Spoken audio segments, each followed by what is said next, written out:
And of course, you not only check in, but you have to check in your luggage yourself. So I check it in, but you have to hand the suitcase to somebody behind the counter. But of course, since it's automated, there is one guy behind the counter. The counter goes from here, I'm not exaggerating, all the way to the other end of the lobby. And he's running back and forth because everybody's waving their luggage tags at him. Efficiency? No. Productive? Well, I guess because the airline is only paying for one salary, it may be productive. Who knows? I know we have people here from the airline industry. I'm really looking forward to hearing their input. But just why do you say productive, greater productivity? You came late, because productive and efficient. Mark me down. No, productive as opposed to more profitable for them. I don't think it's necessarily more productive, but I do think it's more profitable. Well, as I said, you missed that part of the talk. No, I didn't. No, I didn't. No, I didn't. Okay.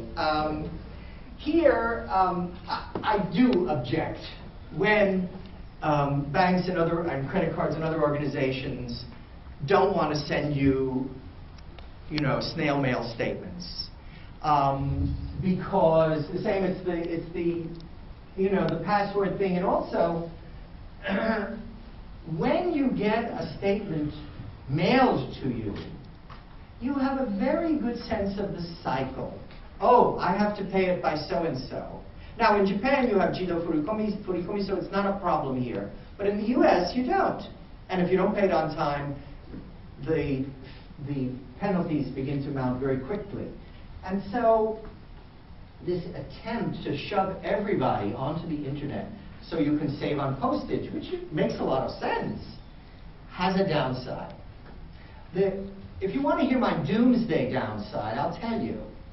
When everything's on the net, the chance of cyber terrorism probabilities go up. So maybe there'll be a bank that wants to charge for snail mail statements, but maybe somebody will pay for it. And of course, there's no such thing as free delivery anymore, unless you're in Japan, and even in Japan, you might not get free delivery.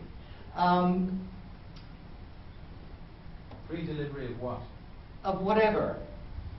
Furniture, refrigerators. But then you have paid for it, Well, that's my point. You have to pay for it. It was never free. It was always part of the price. Well, it depends what country you're talking about. No, it depends what optic you have regarding the price. You always paid for it. You mean it was included in the sale price? Yeah, so what's the difference? Well, there is a difference. The price keeps going up, it never goes down. You need to open your pocket twice, that's all. The hunt for a human voice.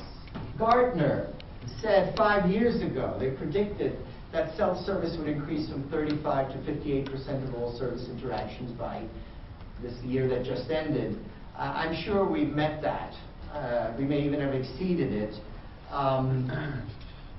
This has become a very serious problem. Amazon.com has made very clear, by the way, in the other room when we go to the networking reception, when you walk in, don't take any publication from the center table, but on your left against the wall is a table, and there are 2 publications which you may take with you, and one of them is an article I wrote on the subject a few years ago, and in that article I talked about Amazon.com making it very hard to reach them via telephone.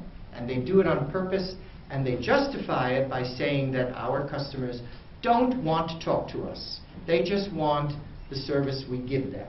That was the way they absolved themselves of any responsibility.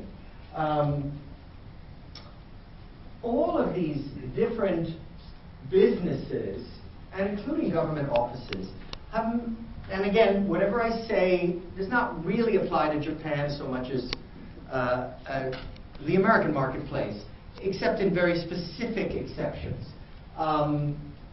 It's getting increasingly hard to really talk to somebody. And then, of course, there are the automated phone systems which drive everybody crazy. This was one of the responses I got to the survey I sent out. It's in the United States. For years, we moved from New York to Florida on January 1st for 4 months. They were snowbirds, what we call snowbirds in the United States. They go down south for the winter. When I arrived, I called a telephone number, spoke to a person, and the next day the New York Times was delivered to my door. This year, we arrived in Florida, called, and spoke to a machine, and was told that delivery would commence in 3 days. That's progress, from 1 day to 3 days. After 5 days, still no paper. And I had made 4 additional phone calls, so I decided to call it quits and cancel my subscription. Not so easy. You could only cancel by speaking with a supervisor, who of course was not available. Meanwhile, my American Express card had been efficiently charged $62 for a month's service. Could not cancel, could not reverse charge. In the Sunday New York Times financial section, a person called the Haggler attempts to right the wrongs of business interactions with individuals. I emailed the Haggler, and the next day someone called and promised me delivery of my paper and a discounted price for my inconvenience, but could not assure delivery in less than 3 more days. A total of 10 days to get my first paper. I am still waiting for credit on my American Express account. That is progress in customer service. Okay, that's the sort of thing that I'm talking about.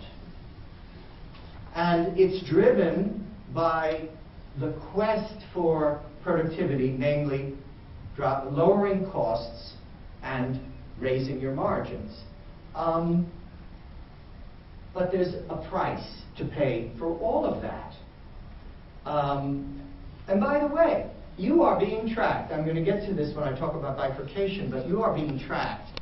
One of my students who is not here, he had to leave, was working with a mobile telephone company in Eastern Europe, and he said that your calls are tracked based on how much you are worth in terms of your account. So if you are not worth a lot to them in terms of the revenue they get from you every month, you are put in a loop and made to wait and wait and wait and wait to speak to someone. So they are tracking you. So if you know you're not a Tokui-san, if you're not a big customer and you're being made to wait, you're not paranoid. You may indeed